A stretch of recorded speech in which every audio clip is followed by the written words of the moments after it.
tu joues beaucoup de champions de poker. Et tu continues d'aller à Vegas, donc tu vois arriver la nouvelle génération. Tu as fait connaissance avec ceux qu'on pourrait appeler les petits jeunes du Team Wina. Je ne sais pas si tu as Romain Lewis, tous ces jeunes joueurs. J'ai eu la chance de tous les rencontrer au dernier tournoi de Barcelone, justement. Et quel regard tu portes sur ce qu'on va appeler, sans que ce soit péjoratif, les gamins maintenant qui jouent au poker? L'évolution du jeu. Ils sont brillants, mais ils étaient déjà brillants. Quand Internet est arrivé dans le poker, on est en 2003.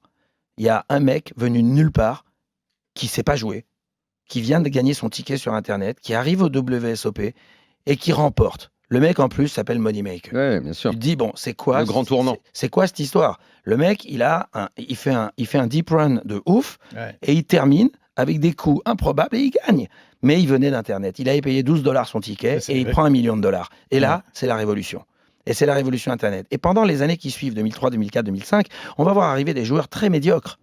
Et donc, on rêvait, nous, à chaque fois, de jouer les joueurs Internet aux tables. On se disait, c'est qui, lui? C'est un Internet. Vas-y, assieds-toi, mets-toi là. Et l'autre, c'est qui? Machin. Et puis, ça s'est inversé. Ça s'est inversé au fur et à mesure des années, où des jeunes mecs qui avaient 18 ans, 19 ans, 20 ans, qui étaient des têtes, qui étaient des petits ingénieurs, des petits chercheurs, c'est ça. des petits mecs, des petits matheux, des petits geeks comme ça, des gars qui avaient un truc, qui jouaient sur 16 tableaux en même temps, qui faisaient 1 million de mains. Et quand tu as vu ça, t'as flippé quand tu as vu ces mecs-là arriver? Pas du tout. J'ai pas flippé. Je me suis dit, ils amènent quelque chose de différent. Ouais. Alors attention, est-ce que moi, j'ai essayé de faire comme eux?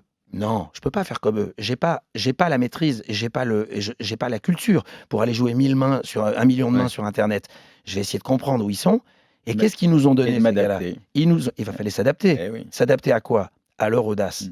Parce que c'est des gars qui préféraient gagner très vite ou perdre très vite. Ils voulaient pas perdre de temps. Et ils avaient une surenchère à la table qui était folle. C'est-à-dire les 3 bêtes, les 3 bêtes, les 4 bêtes, les 5 bêtes et tout. Et tu comprenais que cette agressivité revenait finalement à la pub de Winamax. C'était quoi la pub de Winamax? C'était... L'important, c'est pas les cartes, c'est ce que t'en fais. L'important, c'est pas les cartes, c'est ce que t'en fais. Et évidemment, quand tu te mettais en tête que la main que tu avais reçue, c'était de dame, c'était un As-Roi, c'était n'importe quoi, tu te le mettais en tête et que tu jouais, et peu importe si tu as un 7 et un 2 et que tu y allais, et que tu poussais, oui, bah, ces gars-là poussaient. Donc ça poussait beaucoup.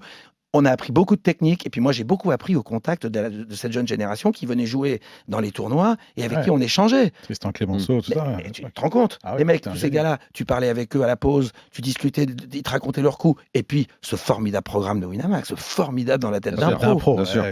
Extraordinaire, j'ai vraiment pris autant de plaisir, moi. Diffusé sur W9 maintenant. Oui, j'en ai été. Et qui fait un vrai carton. Mais oui, j'en ai été le premier épisode. Ah oui, c'est énorme. Et mon fils qui regarde fait, mais pourquoi tu parles? Ça nous fait tous rêver, ça. Donc tu n'as jamais eu, toi? C'est mon anecdote. Mon fils rentre dans la chambre, je suis en train de regarder le truc, et mon fils me dit, ah oui, on est au summum, quoi. Tu es en train de te regarder, en train de parler, de te commenter. Mike Hammer. De commenter tes coups.